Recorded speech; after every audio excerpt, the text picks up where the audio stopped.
मुफ्ती तारिक मसूद के बयानात के लिए मुफ्ती साहब के ऑफिशियल चैनल मुफ्ती तारिक मसूद स्पीचेस को सब्सक्राइब करें। बिदअत में जब भी इंसान जाता है अपने लिए भी टेंशन और दूसरों के लिए भी टेंशन, और जब भी सुन्नत पे रहता है खुद भी हल्का फुल्का और दूसरे भी हल्के फुल्के। अब निकाह में देख लो, सुन्नत तरीके से निकाह कितना आसान, 4 हो गई हमारी सुन्नत के मुताबिक, बड़े आराम से हो गई। लेकिन अगर हम वो तकल्लुफात करते हैं जो आमतौर पे शादी में लोग करते हैं तो एक पे ही अटक जाते हैं। इतना खर्चा हो जाता कि एक के बाद इतने कर्जे चढ़ जाते कि दूसरी का सोच भी नहीं सकते थे। मेरी जितनी भी शादियां हुई हैं बड़े आराम से अल्हम्दुलिल्लाह हो गई।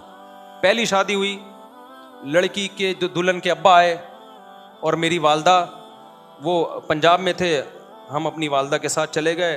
रास्ते से हमने भावलपुर से अपने भाई और भाभी को उठा लिया, वहां गए, बस यही बारात थी, हमारा निकाह हुआ और मैं, मेरी वालदा और जोजा बाय एयर आ गए। किस्सा खत्म हो गया, शादी हो गई। अगले दिन मैं घूम रहा हूँ, लोग कह रहे हैं मुसाब कल आपका बयान था, आप थे नहीं। मैंने कहा मैं शादी में गया हुआ था। उन्होंने कहा किसकी? मैंने कहा अपनी। क्या मतलब? अभी तो आप यहाँ थे, आपकी शादी भी हो गई। मैंने कहा शादी में तो वो बोले कबूल है, हमने बोला कबूल है तो हो गई, इसमें क्या है।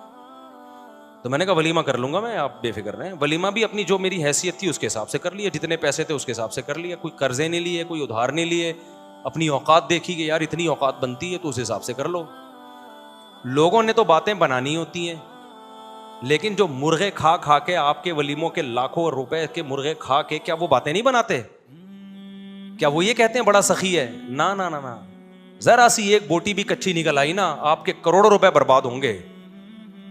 और भूल जाते हैं 1.5 हफ्ते 2 हफ्ते बाद कि किसने महंगा वलीमा खिलाया था और किसने सस्ता। मैंने एक चिकन बिरयानी बनवाई थी, बस मेरी गुंजाइश इतनी थी। मैंने कहा इतने आदमी ये बिरयानी, और मना कर दिया कोई लिफाफा नहीं लेके आएगा, क्योंकि लिफाफों का ट्रेंड चल रहा है। लिफाफों में वो लाया तो फिर आप भी लेकर जाओ।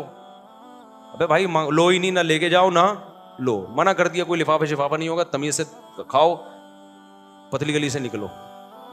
एक ने कहा बोटियां गली नहीं थी, एक साहब ने कहा सही तरह गली नहीं थी। तो मैंने कहा हमारे बस में जितना गला सकते थे हम गला दिए भाई, इससे ज्यादा हमसे नहीं। खाना है खा, नहीं तो पतली गली से निकल।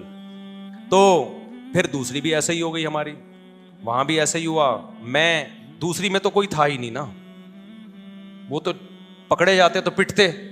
दूसरी में तो इतने अफराद भी नहीं थे। दूसरी जब हुई है तो मेरे भाई, मेरा छोटा भाई मेरा साथ दे रहा था, 2-4 दोस्त मेरा साथ दे रहे थे। जब निकाह का टाइम था ये भी भाग गए, हाथ पांव इनके कांपने लगे। उन्होंने बोला पकड़े तो पिटेंगे हम, शादी तुम कर रहे हो, पिटेंगे कौन? खानदान में जब पता चलेगा कौन कौन था, तो ये था और वो था, तो हम भी पिटेंगे। अब मैं वहदहू ला शरीका लहू हो गया, उस सेंस में नहीं कोई फतवा लगा दो मेरे ऊपर, इन्हीं अकेला हो गया मैंने 2-4 दोस्त उधार लिए। कभी कहा जाओ यार वो लड़की के अब्बा क्या बोलेंगे, कोई किसी को तो लेके आना। तो हम गए मस्जिद में, हमारा निकाह हुआ। अब रात को रुखसती थी, मैंने घर से शॉर्ट होना था। अम्मा को क्या बताता कहां जा रहा हूं। इत्तेफाक से जुमेरात थी, मदनी मस्जिद बेहतरीन काम आती है ऐसे मौके पे, ठीक है ना। अरे मेरा बच्चा माशाल्लाह, बैठ जाओ बेटा, बैठ जाओ मेरा बच्चा। तो जुमेरात को बेहतरीन ऑप्शन था मेरे पास कि जुमेरात है भाई। तो रुखसती में भी हमारी जो जोजा, उनके वालिदैन थे, हम थे, और शायद एक आध महल्ले पड़ोस की जिनको पता था, बस वही थे। बाकी जो हमारे घर वाले थे उनके रिश्तेदार थे, तो ये हमारा हो गया वलीमा। 2 कमरों का, 1 कमरे का मैंने घर लिया था, मेरी औकात यही थी भाई, इससे ज्यादा मेरी औकात थी नहीं। 1 कमरे का घर मैंने रेंट पे लिया, उसमें 1 किचन 1 वॉशरूम, 2,500 उसका किराया था। मैंने बता दिया ससुराल को फिलहाल मेरी यही औकात है भाई, अगर आपने भेजना है तो इसी में रह लें, जब अल्लाह थोड़ा आमदन अच्छी कर देगा तो उधर अच्छा घर ले लेंगे। उनको भी अल्लाह ने शऊर दिया था, उन्होंने कहा भाई अच्छा रिश्ता, उनके ख्याल में अच्छा रिश्ता था, चलो भाई अल्लाह मदद कर, तवक्कुल किया अल्लाह पे, तो हमारी शादी हो गई। जैसे जैसे बच्चे होते गए अल्लाह ताला माली वसत भी देता चला जाता है। देखो एक बेहतरीन मिसाल दूं आपको, जहां दरख्त ज्यादा होते हैं ना बारिशें वहीं होती हैं। क्या ख्याल है? दरख्त खींचते हैं बादलों को। अगर कोई कहे यहाँ दरख्त बारिशें तो होती नहीं, दरख्त कैसे लगेगा? अबे तू लगा तो बारिशें शुरू हो जाएंगी। अब कोई खातून कहे भाई मेरी तो छातियों में दूध है नहीं, मैं बच्चे को दूध कैसे पिलाऊंगी? अबे पैदा तो कर, दूध बाद में आएगा। तो जो लोग कहते हैं ना हमारे पास पैसे ही नहीं है, शादी कैसे करें, बच्चे कैसे पैदा करें, ओ भाई पैदा करोगे तो आएंगे। अल्लाह ने इसका जो बच्चे का रिस्क अपने जिम्मे लिया है तो इसके बाप ही को तो देगा ना। डायरेक्ट बच्चे की थोड़ी जेब होती है जिसमें अल्लाह पैसे डालना शुरू कर दे। तो हमने इस फलसफे को हम जानते थे, भाई अभी तो पैसे नहीं है, जब शादी होंगी बच्चे होंगे तो पैसे भी क्या होंगे, आ जाएंगे। फिलहाल एक कमरे का घर में किराए पे ले सकता था, एक कमरे का घर हमने ले लिया, जिसकी मैं दीवार में ना कील ठोक रहा घड़ी लगा रहा था। तो मालिक मकान पड़ोस में रहती थी, उसने कहा दीवारों का बेड़ा गर्क कर रहे हैं। उसको पता नहीं था मुझे आवाज आ रही है, मुझे अभी तक याद है, दीवारों का बेड़ा गर्क कर रहे हैं। वैसे वो मेरा बड़ा एहतराम करती थी जी, मौलाना साहब हैं, बड़ा इज्जत देती थी मुझे। वो मालिक मकान खातून थी, अल्लाह करे कि वो हयात हों, अल्लाह उनकी उम्र में बरकत दे, और अगर इंतकाल हो गया तो अल्लाह मगफिरत करे। तो बड़ा इज्जत देती थी ना मुझे, मौलवी साहब हैं माशाल्लाह। उनको नहीं मैंने बताया था मेरी दूसरी है, वरना किराए पे घर ही नहीं देते। दूसरी करके किराए पे घर मांगोगे मालिक मकान नहीं देगा। उनको हमने ना ये बताया, वो समझी थी पहली अक्लमंद आदमी लग रहा है तो पहली कर रहा होगा। तो वो बड़ा इज्जत थे माशाल्लाह माशाल्लाह बेटा। तो वो वैसे उनकी दीवार हमारे बिल्कुल साथ लगती थी, आवाजें आती थी, तो मैं कील ठोक रहा हूँ कहीं दीवारों का बेड़ा गर्क कर रहे हैं। मुझे बड़ा अच्छा लगा उनका ये जुमला। खैर, तो इसी तरह भाई हमारी सादगी से हो गई निकाह। फिर हमने तीसरी भी इसी तरह कर ली।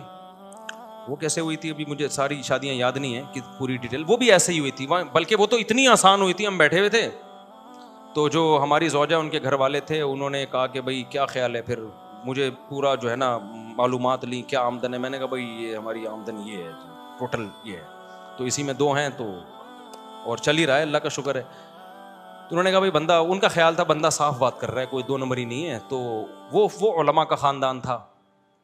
वो कौन थे? वो उलमा थे। तो जब बात तय हो गई, उन्होंने कहा हमें कबूल है। तो मैं जब उठ के जाने लगा तो उन्होंने कहा कि भाई हम मौलाना लोग हैं, हम लोगों से कहते हैं कि निकाह सादगी से करो, आसान बनाओ, तो अब ये क्या कि 6 महीने बाद निकाह होगा और ये होगा, बस जब बंदा पसंद है ना सबको। उन्होंने कहा हाँ भाई निकाह पढ़ाओ यार। मैं एक सिविल ड्रेस में था, यानी वैसे जब भी मेरी शादी हुई है सफेद कपड़े नील लगा के, पगड़ी नील लगा के, इतना एहतमाम मैंने किया। यही हुलिये में गया हूं, कभी कोई उचकन शेरवानी, अलग से सैंडल, अलग से टोपी पगड़ी मैंने जब भी शादी हुई है खरीदे नहीं है। लेकिन उस दफा तो मैं इस ड्रेस में भी नहीं था।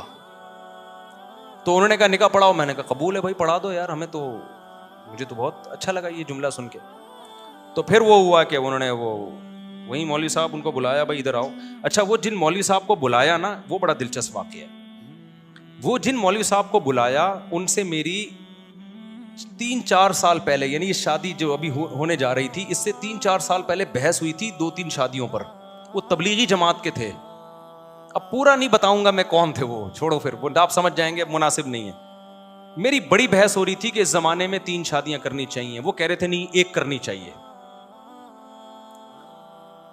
इस पे बड़ी हमारी ना 1 घंटा डिबेट हुई कि नहीं 2 नहीं करनी चाहिए। क्या हुआ, फोन करके जब बुलाया ना तो वही निकले।